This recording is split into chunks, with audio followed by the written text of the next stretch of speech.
हामी भन्छौँ नि तपाईँको सुखमा अनि दुःखमा हामी सधैँ तपाईँको साथमा हुन्छौँ र आज यसरी तपाईँको खुसी व्यक्त गर्ने खुसी बाँड्ने क्रममा चाहिँ मसँग दियाको ड्याडी हुनुहुन्छ। दियाको भर्खरै युएसबाट भिजा अप्रुभल भएको छ। फाइनली हजुरहरू सबैजनालाई धेरै धेरै शुभकामना। Thank you. यहाँलाई पनि मेरो नमस्कार।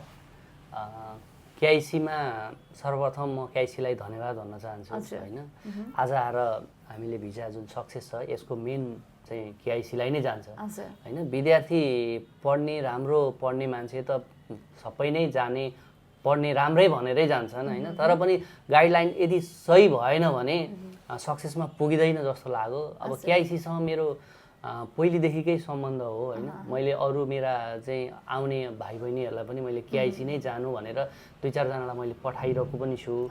अब केआइसीसँग तीमाथि अब उमेश सरसँग हाम्रो राम्रो सम्बन्ध पनि भइरहेको छ होइन। कलेज लेभलदेखि जुन कलेजमा पढाउँदैदेखि नानीको त्यसरी हो यो हामीले केआइसीसँग जोडिएका होइन। केआइसीले एउटा राम्रो गाइडलाइन गरिदिनु भयो, त्यसको लागि मैले फेरि पनि धेरै धेरै धन्यवाद भन्छु। हजुरलाई अब धेरैजनाको चाहिँ अब क्वेरिज हुन्छ होइन, आफ्नो नानी बाबुहरूलाई कहाँ पठाउने, कुन कन्ट्री पठाउने, अब कुन कन्सल्टेन्सी लैजाने, धेरैजनाको क्वेरिजहरू हुन्छ होइन। अब एउटा एज अ प्यारेन्ट्स भएर हजुर त आफ्नो नानीसँग इन्टरभ्यूमा पनि सँगसँगै जानुभयो होइन, हरेक कुराहरूमा आउनुभयो। अब के भन्न चाहनुहुन्छ आफू जस्तै प्यारेन्ट्सहरूलाई चाहिँ? प्यारेन्ट्सहरूलाई मैले के भन्छु भने आफ्नो नानी बाबुहरूलाई कन्सल्टेन्सीमा पहिलो कुरो त के भन्छु भने कन्सल्टेन्सी भनेर जुन पाए त्यही कन्सल्टेन्सीमा बच्चाहरूलाई नलैजानु होला होइन। एउटा सानो मान्यतय एउटा बिल्डिङमा सानो एउटा अफिस खोलेर पनि हामीले कन्सल्टेन्सी चलाएका छौँ भन्ने खालका अहिले बजारमा धेरैमा देखिँदैछ होइन।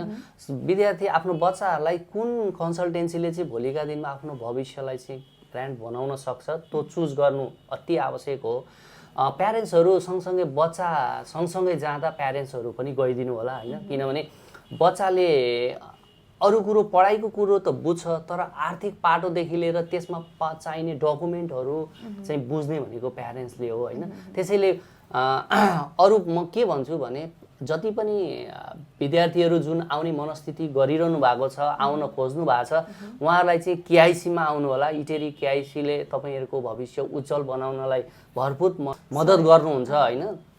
अब मेरो त अहिले रिसेन्टली मेरो छोरीको मैले भिजा जुन ग्रान्ट पाएँ यसमा म धेरै धेरै खुसी छु र फेरि पनि धन्यवाद भन्न चाहन्छु। हजुरहरू सबैजनालाई फेरि हाम्रो तर्फबाट धेरै धेरै शुभकामना, शुभेच्छा। Thank you.